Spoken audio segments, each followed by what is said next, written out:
Hello students, इस video में हम एक्सप्लेन करेंगे डाइपोल मोमेंट। प्रीवियस वीडियो में हमने एक्सप्लेन किया था polar and non polar covalent bond. किसे कहते हैं पोलर कोवलेंट बॉन्ड? जब कोवलेंट बॉन्ड दो डिफरेंट एटम के बीच में फॉर्म होता है। जैसे एग्जाम्पल लिया हमने HF, ये जो लाइन हमने रिप्रेजेंट की ये कोवलेंट बॉन्ड है। और covalent bond means pair of electron, sharing से कह दें या ओवरलैप ऑफ ऑर्बिटल से कह दें, ये पेयर ऑफ इलेक्ट्रॉन है। इस पेयर ऑफ इलेक्ट्रॉन को दोनों एटम अपने टुवर्ड्स अट्रैक्ट करेंगे। अब क्योंकि फ्लोरीन की इलेक्ट्रॉन नेगेटिविटी हाइड्रोजन से ज्यादा होती है, इसलिए ये shared pair of electron towards fluorine displace हो जाएगा और इसलिए फ्लोरीन पे स्लाइट नेगेटिव चार्ज आएगा और हाइड्रोजन पे स्लाइट पॉजिटिव चार्ज आएगा। तो अब यहाँ पर क्या बन गए? पोल्स बन गए। इसलिए इसको हम क्या बोलते हैं? Polar covalent bond. ये HF पोलर मॉलिक्यूल है। तो जहां भी पोलरिटी होती है वहां पर ही डाइपोल मोमेंट अराइज होती है। डाइपोल मोमेंट है क्या? जैसे हम HF की बात करें तो ये जो चार्ज है पॉजिटिव नेगेटिव ये बराबर है। जितना नेगेटिव चार्ज फ्लोरीन पे है उतना ही पॉजिटिव चार्ज हाइड्रोजन पे है। अगर हम इस चार्ज को मल्टीप्लाई करते हैं, इससे distance between two charge H और F के न्यूक्लियस के बीच की डिस्टेंस, तो जो वैल्यू आएगी उसको डाइपोल मोमेंट कहेंगे। डाइपोल मोमेंट क्या हुआ? It is the product of magnitude of charge on any one of the atoms and the distance between them. इसको हम म्यू से रिप्रेजेंट करते हैं। ग्रीक अल्फाबेट है ये। तो म्यू किसके बराबर हुआ? Q into D. Q यहाँ पर क्या है? चार्ज। D क्या है? Distance between two charge. ये हमने बताया।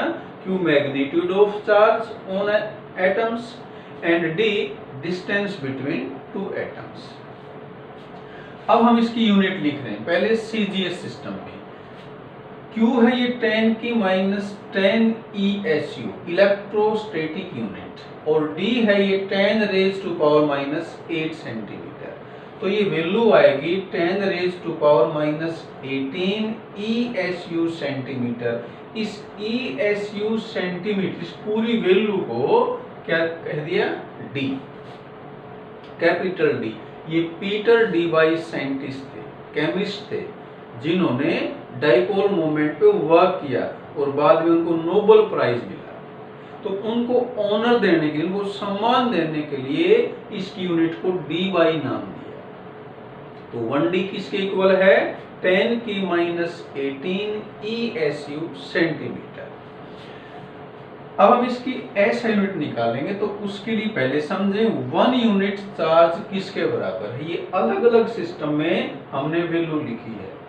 In terms of ESU 1 unit charge किसके बराबर है? 4.8 इंटू 10 की -10 ESU।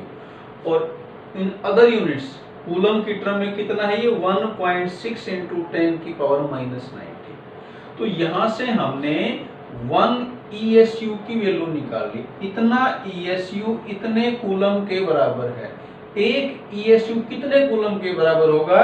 तो इससे इसको डिवाइड कर देंगे तो ये अपने पास वैल्यू आ जाएगी। ये 1 ESU किसके बराबर है? 3.335 इंटू 10 की -10 कूलम। और 1 सेंटीमीटर किसके बराबर है? 10 की -2 मीटर। ऐसा क्यों हुआ? क्योंकि 1 metre is equal to 100 centimetre. तो 1 सेंटीमीटर कितना है? 1 डिवाइड बाई 100 मीटर और उसको हमने लिख दिया 10 की -2 मीटर।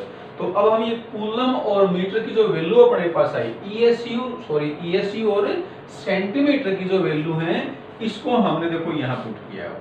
1D किसके बराबर है? 10 की -18 ESU सेंटीमीटर। तो ESU की जगह यहाँ पर ये 1 ESU की जगह ये रख दिया और 1 सेंटीमीटर की जगह ये रख दिया। इसको सिंपलीफाई करेंगे तो ये 3.335 इंटू 10⁻30 कूलम मीटर। ये C क्या है? कूलम, और ये क्या है? मीटर।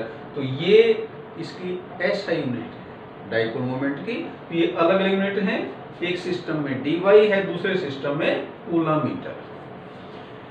नेक्स्ट आता है dipole moment and molecular structure.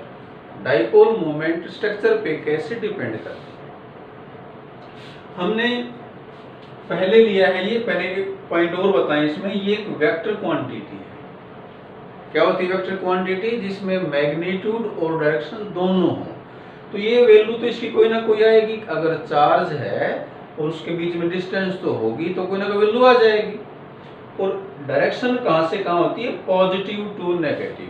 ये जो क्रॉस है ये पॉजिटिव की तरफ होगा, ये जो एरो का हेड है ये नेगेटिव की तरफ होगा। तो डाइपोल मोमेंट की डायरेक्शन पॉजिटिव टू नेगेटिव होगी। तो क्योंकि इस क्वांटिटी के अंदर मैग्नीट्यूड भी है, डायरेक्शन भी है, इसलिए क्या है? ये vector quantity. Dipole moment is directly proportional to electronegativity difference between bonded atoms। हमने डाई एटॉमिक मॉलिक्यूल लिए, जैसे HCl है वो डाई एटॉमिक मॉलिक्यूल है। तो डाई एटॉमिक मॉलिक्यूल के अंदर डाइपोल मोमेंट किस पे डिपेंड करेगी? इन दोनों एटम के बीच में इलेक्ट्रोनेगेटिविटी डिफरेंस। जितनी एटम की इलेक्ट्रोनेगेटिविटी ज्यादा होगी उतना वो इस शेयर्ड पेयर को अपनी तरफ ज्यादा अट्रैक्ट करेगा, और उतना ही इस पे नेगेटिव चार्ज ज्यादा आएगा, और जितना चार्ज ज्यादा आएगा उतनी डाइपोल मोमेंट ज्यादा होगी। तो इसलिए यहां जैसे हमने कंपेयर किया HF, HCl, HBr, HI, HF की डाइपोल मोमेंट हाईएस्ट है क्योंकि फ्लोरीन की इलेक्ट्रोनेगेटिविटी हाईएस्ट है। डाउन द ग्रुप जाते हैं तो इलेक्ट्रोनेगेटिविटी डिक्रीज हो जाती है। फ्लोरीन की वैल्यू हाईएस्ट है 4, क्लोरीन की 3, ब्रोमीन की 2.8, आयोडीन की 2.5। तो जितना इन दो एटम के बीच में इलेक्ट्रोनेगेटिविटी का डिफरेंस ज्यादा है उतनी डाइपोल मोमेंट ज्यादा है। उसका कारण है चार्ज। नेक्स्ट है पॉली एटॉमिक मॉलिक्यूल। ये हमने किसके लिए बताया?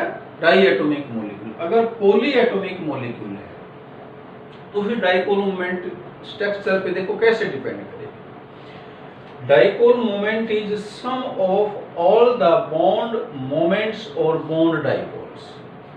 जैसे मॉलिक्यूल लिया हमने CO2, इसमें दो बॉन्ड हैं, तो एक बॉन्ड की डाइपोल मोमेंट को हम क्या बोलेंगे? बॉन्ड मोमेंट या बॉन्ड डाइपोल्स। हर बॉन्ड की अपनी बॉन्ड मोमेंट या बॉन्ड डाइपोल होती है। तो उस मॉलिक्यूल की टोटल डाइपोल मोमेंट उन सभी बॉन्ड मोमेंट के सम के बराबर आएगी।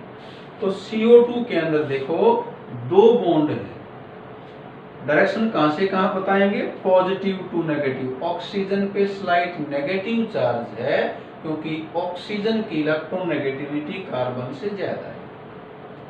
तो यहाँ डायरेक्शन इस बॉन्ड की C से O, इसकी इस तरफ हो जाएगी। दोनों बॉन्ड की डाइपोल मोमेंट सेम है लेकिन उनकी डायरेक्शन ऑपोजिट है, तो वो एक दूसरे को कैंसिल कर देंगी। तो यहाँ नेट डाइपोल मोमेंट कितनी आएगी? 0। अब हमने मॉलिक्यूल लिया वाटर। देखो दोनों ही मॉलिक्यूल ट्राई एटॉमिक हैं, CO2 और वाटर दोनों में 3-3 एटम है। वाटर के केस में डाइपोल मोमेंट 0 नहीं है, 1.84D है। क्यों है ऐसा? ये हम स्ट्रक्चर से समझ सकते हैं। यहाँ तो लीनियर स्ट्रक्चर था, एक रेगुलर शेप थी। रेगुलर शेप हमें पता है, लीनियर, ट्रिंगुलर, टेट्राहेड्रल, ट्रिगोनल, बाइपिरामिडल, हमने VSCPR थ्योरी में बताई थी। ये स्ट्रक्चर रेगुलर नहीं है, रेगुलर शेप नहीं है, बेंड शेप है। और यहाँ पर क्या है ध्यान दें, डाइपोल मोमेंट H से O की तरफ है, यहाँ इस H से O की तरफ, दोनों एक डायरेक्शन में है, यहाँ ऑपोजिट डायरेक्शन में थी, सेम डायरेक्शन में है। और उसके साथ साथ यहाँ ऑक्सीजन पे लोन पेयर है। लोन पेयर की भी अपनी ऑर्बिटल डाइपोल मोमेंट होती है। तो अब ये दोनों डाइपोल मोमेंट लोन पेयर की ऑर्बिटल मोमेंट में ऐड हो जाएंगी। और एडिशन होने से ये रिजल्टेंट वैल्यू आएगी। यहाँ क्या हुआ था, सब्ट्रैक्शन, क्योंकि ऑपोजिट डायरेक्शन थी। नेक्स्ट मॉलिक्यूल लिया हमने CCl4, कैसी शेप है, टेट्राहेड्रल। जहां भी रेगुलर शेप होगी ध्यान दें, वहां डाइपोल मोमेंट 0 आएगी। बोरोन ट्राइफ्लोराइड कैसी शेप है, ट्रिंगुलर। क्यों है 0, इनका वेक्टर सम 0 आएगा। जहां भी शेप कैसी है, रेगुलर, वहां रिजल्टेंट डाइपोल मोमेंट कितनी आएगी, 0, क्योंकि सभी बॉन्ड मोमेंट्स एक दूसरे को कैंसिल कर देंगे। तो यहाँ रेगुलर शेप थी, ये रेगुलर ज्योमेट्री है, ये रेगुलर ज्योमेट्री है, इसलिए यहाँ पर क्या है, डाइपोल मोमेंट 0 है। तो हमें पता लग जाएगा कि अगर किसी मॉलिक्यूल की डाइपोल मोमेंट 0 आती है, इट मीन्स उसकी रेगुलर शेप होगी। और ये 0 क्यों होगी, क्योंकि यहाँ पर जो वेक्टर सम है वो 0 आएगा। इक्वेशन लिया हमने, explain why BeH2 molecule has 0 dipole moment. ये CO2 वाला ही केस है। Although BeH bonds are polar, ऐसा क्वेश्चन किसी भी पोलर मॉलिक्यूल में बन सकता है जहां रेगुलर शेप हो। ये क्वेश्चन इनके लिए पूछ सकते हैं, दोनों के लिए। आंसर सेम होगा। क्या कहेंगे हम, यहाँ जो रिजल्टेंट डाइपोल मोमेंट है वो 0 होगी। हालांकि तो linear molecule slide different answer लिखेंगे। यहाँ देखें, जैसा कि CO2 में है वैसा ही BeH2 में है। ये दो डाइपोल मोमेंट एक दूसरे के ऑपोजिट है और क्योंकि वैल्यू सेम है इसलिए एक दूसरे को कैंसिल कर देंगे। तो क्या लिखा आंसर हमने, the two BeH bond moments are equal and opposite and due to linear shape they cancel each other. बाकी केस में तो क्या कहेंगे, due to symmetrical shape resultant dipole moment is 0। Next question ले रहे हैं, ये बहुत इंपॉर्टेंट क्वेश्चन है ये। Which out of NH3 and NF3 has higher dipole moment and why? ये हमने अमोनिया और NF3 के स्ट्रक्चर ड्रा किए। इसमें देखें, NH3 के अंदर NH बॉन्ड की डायरेक्शन है वो H से N की तरफ है, जबकि NF3 के अंदर डायरेक्शन है वो N से F की तरफ है। ऐसा क्यों है, क्योंकि HN में H पे पॉजिटिव चार्ज है जबकि N पे नेगेटिव चार्ज है। NF3 में N पे पॉजिटिव है जबकि F पे नेगेटिव है। ऐसा क्यों है, क्योंकि फ्लोरीन की इलेक्ट्रोनेगेटिविटी नाइट्रोजन से ज्यादा है और हाइड्रोजन की इलेक्ट्रोनेगेटिविटी नाइट्रोजन से कम है। दोनों में जो डिफरेंस है, NH में जो डिफरेंस है और NF में जो डिफरेंस है वो लगभग सेम है, क्योंकि F की वैल्यू होती है 4, N की होती है 3, तो डिफरेंस कितने का है, 1 का। यहाँ N की वैल्यू है 3, H की है 2.1, डिफरेंस 0.9 का। यानी कि दोनों जो बॉन्ड हैं NH और NF दोनों की पोलरिटी लगभग सेम है। लेकिन डाइपोल मोमेंट देखें, अमोनिया की 1.47 जबकि NF3 की 0.24। ऐसा क्यों है, अभी हमने बताया डायरेक्शन की वजह से है। अमोनिया के अंदर NH बॉन्ड की direction towards orbital dipole moment of lone pair की तरफ है। देखिए, ये जो लोन पेयर है इसकी ऑर्बिटल डाइपोल और HN बॉन्ड्स की बॉन्ड मोमेंट एक डायरेक्शन में है, इसलिए ये सभी ऐड हो जाती हैं और ये वैल्यू 1.47 दी आ जाती है। जबकि NF3 के अंदर NF बॉन्ड की डायरेक्शन और लोन पेयर की ऑर्बिटल मोमेंट की डायरेक्शन ऑपोजिट है, इसलिए यहां पर क्या हो जाता है, सब्ट्रैक्शन और वैल्यू आती 0.24 की। आंसर क्या लिखा है,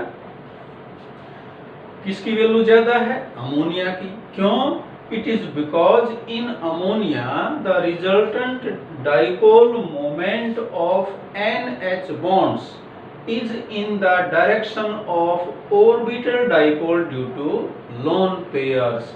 but in NF3 the orbital dipole, ये वाली इसको करें orbital dipole, is in direction opposite to the resultant dipole moment of NF bonds। Question को ध्यान से करें, बहुत इंपॉर्टेंट क्वेश्चन है। क्वेश्चन ऐसे ही पूछ सकते हैं कि अमोनिया में और NF3 में जो बॉन्ड्स के एटम्स के बीच में इलेक्ट्रोनेगेटिविटी डिफरेंस है वो लगभग सेम है। यहाँ डिफरेंस कितना बताया 0.9, यहाँ डिफरेंस कितना 1, फिर भी डाइपोल मोमेंट में इतना डिफरेंस क्यों है? तो वो किस वजह से है? डायरेक्शन की वजह से। नेक्स्ट स्टार्ट करें applications of dipole moment. First application लिखी हमने distinction between polar and non polar molecules. हम कैसे डिफरेंस करें कि ये मॉलिक्यूल पोलर है ये नॉन पोलर है? तो क्या मेथड अपने पास, हम डाइपोल मोमेंट कैलकुलेट कर लेंगे। जिनमें डाइपोल मोमेंट की वैल्यू 0 आती है वो नॉन पोलर, और जहां डाइपोल मोमेंट आती है वो पोलर। कुछ एग्जाम्पल लिखे हमने, इसमें लिखना क्या है, the molecules having dipole moment are called polar. जैसे ये हैं HF है, वाटर है, अमोनिया है, इनकी डाइपोल मोमेंट है इसलिए पोलर हैं। और जिनकी डाइपोल मोमेंट 0 है जैसे H2 है, HH एक जैसे एटम के बीच में बॉन्ड है, कोई चार्ज नहीं है, O2 है, CO2, ये मॉलिक्यूल्स कैसे हैं? सिमेट्रिकल हैं, इसलिए यहाँ रिजल्टेंट डाइपोल मोमेंट 0 है। जबकि HH में O2 में क्या है, एक जैसे एटम के बीच में बॉन्ड है तो उन पे कोई चार्ज नहीं है और इसलिए वो नॉन पोलर है, डाइपोल मोमेंट 0 आ जाती है। Second application in the calculation of percentage ionic character. किसी कोवेलेंट बॉन्ड में आयोनिक करेक्टर की परसेंटेज क्या है ये डिटरमाइन करने का फार्मूला है म्यू ऑब्जर्व्ड। ये डाइपोल मोमेंट कौन सी है? एक्सपेरिमेंटल। ये कौन सी है? आयोनिक। अभी बताएंगे कैसे निकालते हैं, इनटू 100। तो हमने इसके लिए क्वेश्चन लिया है the observe dipole moment of A molecule. ये कोई AB मॉलिक्यूल है, ये उसकी क्या है? ऑब्जर्व एक्सपेरिमेंटल डाइपोल मोमेंट है। And it's bond length is, ये AB के न्यूक्लियस के बीच की डिस्टेंस है। Calculate percent of ionic character in bond. हमने म्यू आयोनिक निकालना है, म्यू ऑब्जर्व हमें दिया हुआ है, तो म्यू आयोनिक कैसे निकालेंगे? ये फार्मूला है डाइपोल मोमेंट निकालने का, Q इंटू डी। Q क्या है? ये चार्ज। ये चार्ज कब मानते हैं? जब AB बॉन्ड 100% आयोनिक हो। ध्यान देंगे ये जो चार्ज की वैल्यू है ये कब लेते हैं? जब हम ऐसा मान लें कि वो बॉन्ड प्योरली आयोनिक है, 100% आयोनिक है। और D की वैल्यू हमें गिवन थी, किसमें थी? एंगस्ट्रॉम में। 1 angstrom is equal to 10⁻⁸ centimetre. तो हमने इसको मल्टीप्लाई कर दिया। अब इसको मल्टीप्लाई करेंगे तो 7.94 इंटू 10⁻18 ESU सेंटीमीटर आ जाएगा। और ESU सेंटीमीटर को क्या बोलते हैं हम? 10⁻18 के साथ DY, कैपिटल D लिख दिया। तो ये वैल्यू अपने पास क्या आई? Mu ionic. कैसे निकाली हमने? ये मान के कि ये मॉलिक्यूल 100% आयोनिक है, इसके अंदर जो बॉन्ड है वो 100% आयोनिक है, तब ये वैल्यू हमने Q की लेनी है। अब हमने परसेंट आयोनिक करेक्टर निकालने के लिए क्या किया? म्यू ऑब्जर्व्ड, ये हमें गिवन था 1.45, डिवाइड कर दिया म्यू आयोनिक से और इनटू 100। ये अपने पास क्या आ गया इसमें? Percent ionic character. Third application है इन डिटरमाइनिंग सिमेट्री या shape of molecules. Molecule symmetrical है, ये हम डाइपोल मोमेंट से डिटरमाइन कर सकते हैं। कैसे? अगर किसी मॉलिक्यूल की जहां पर 2 या 2 से ज्यादा पोलर बॉन्ड्स हो, क्योंकि डाइपोल मोमेंट पोलर बॉन्ड के अंदर ही आती है जहां पर चार्ज आता हो। तो हमने क्या बताया कि if dipole moment of A polyatomic molecule, जहां 2 या 2 से ज्यादा पोलर कोवलेंट बॉन्ड हो, हैविंग पोलर बॉन्ड्स इज 0, अगर उस मॉलिक्यूल की जो पॉलीएटॉमिक, अंडरस्टूड है पॉलीएटॉमिक है, तो उसमें 2 से ज्यादा पोलर कोवलेंट बॉन्ड है, तो उसमें अगर मॉलिक्यूल की डाइपोल मोमेंट 0 आएगी तो शेप क्या होगी? सिमेट्रिकल। और वो सिमेट्रिकल शेप हमें पता है, 3 एटम है तो शेप क्या होती है? लीनियर। 4 एटम है तो शेप होती है ट्रिंगुलर। 5 एटम है तो टेट्राहेड्रल। 6 एटम है तो ट्रिगनल बाइपिरामिडल। 7 एटम है तो ऑक्टाहेड्रल और 8 है तो पेंटागनल बाइपिरामिडल। ये कुछ रेगुलर ज्योमेट्री होती है। लास्ट एप्लीकेशन है to distinguish between cis and trans isomers. ये हम आइसोमर्स पढ़ेंगे ऑर्गेनिक केमिस्ट्री के अंदर। एक बार ब्रीफ बता दें क्या होते हैं। ये मैंने एक एग्जांपल लिया है, यहाँ कार्बन कार्बन के बीच में डबल बॉन्ड है और यहाँ देखें एक जैसे एटम अगर एक तरफ है तो उसको सिस कहा जाता है। जहाँ एक जैसे एटम सेम साइड में है वो सिस आइसोमर कहलाता है और एक जैसे एटम अगर ऑपोजिट साइड में है तो वो ट्रांस कहलाता है। तो ट्रांस में डाइपोल मोमेंट 0 होती है, सिस में वैल्यू 0 नहीं होती। क्यों होता है ऐसा? देखें, जैसे ये सीसीएल बॉन्ड है, यहाँ डाइपोल मोमेंट इस तरफ है, यहाँ इस तरफ है, एक दूसरे को कैंसिल कर देंगे। यहाँ ये सेम डायरेक्शन में तो ऐड हो जाएंगी। तो 2 आइसोमर हैं। आइसोमर कौन से किनको कहते हैं? जिन कंपाउंड का सेम फार्मूला हो, मतलब एक जैसे एटम हो, अरेंजमेंट ऑफ एटम डिफरेंट हो। जैसे यहाँ अरेंजमेंट दोनों एटम का सेम साइड में है, यहाँ दोनों का सीएल का ऑपोजिट साइड में है। तो अगर डाइपोल मोमेंट 0 है तो वो ट्रांस होगा और कुछ वैल्यू आती है मोर देन 0 तो वो क्या होगा? सिस।